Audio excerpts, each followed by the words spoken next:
The Aussies have been an absolute train wreck on COVID. These clips look like something out of China or Canada.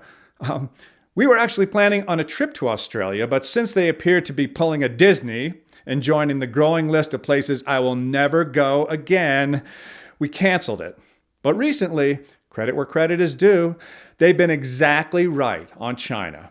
The United States is finally waking up to the fact that China is an aggressive, antagonistic regime that intends to supplant it as the leading economic power of the world. But while the US is rolling out only some very timid responses, the Aussies are going further, faster, taking steps to undercut the CCP.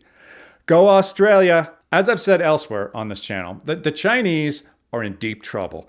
Between rolling back free market reforms, which were singularly responsible for their recent growth and success, and a catastrophic one-child policy, which is proving to be irreversible, permanent, and devastating, the Chinese are going backwards. Shooting themselves in the foot doesn't quite cover it, more like shooting themselves in the femoral artery.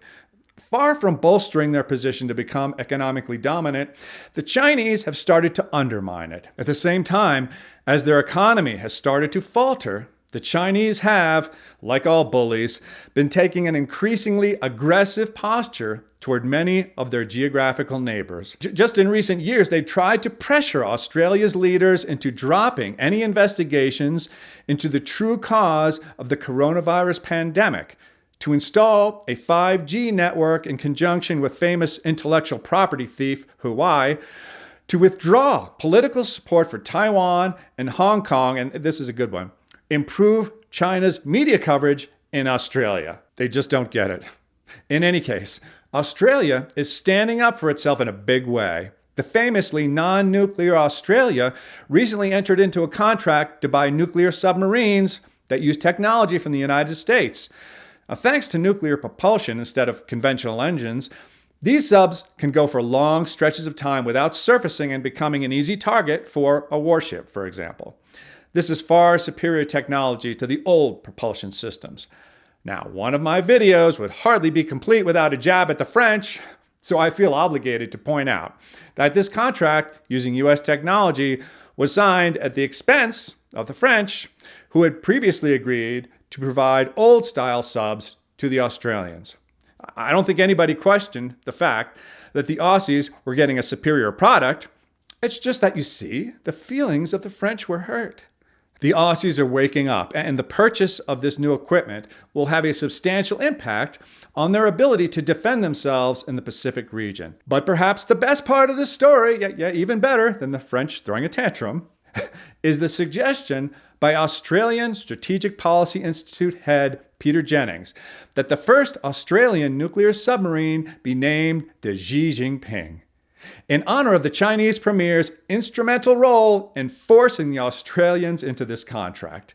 Now the tone sounds familiar. I can't quite place it. Maybe I saw it in a tweet somewhere, maybe. Well, it'll come to me. Australia's worries about their military vulnerability to China were brought to a fever pitch by the Biden administration's catastrophic, costly, and cowardly withdrawal from Afghanistan, which not only cost American lives and money, but probably set the poor residents of Afghanistan back 50 years. It's okay, though, because on the human rights front, our screw-up-in-chief is doing his darndest to make sure teachers' unions can indoctrinate American first graders into transgenderism without their parents' knowledge.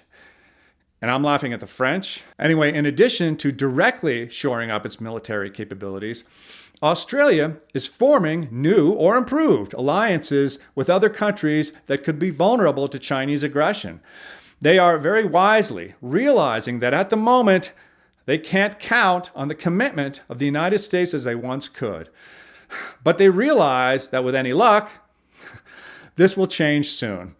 So, while continuing their historical cooperation with the US, they have, in recent months, established stronger alliances with Japan, South Korea, Indonesia, and a number of other countries in the region. Now, while none of these individual moves on its own would do much to counteract Chinese aggression, when taken in the aggregate, they begin to balance out the Chinese Belt and Road Initiative. And unlike Belt and Road, the Australian alliances are not just a series of bribes designed to bring weaker countries into line.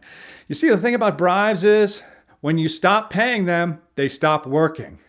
And the CCP is quickly running out of other people's money to continue the extortion. On COVID, Australia did almost nothing right. On China, they are, at the moment, doing almost nothing wrong. Keep it up, mates. Keep playing your cards right, and maybe my kids will get to see a quokka after all. Or maybe not.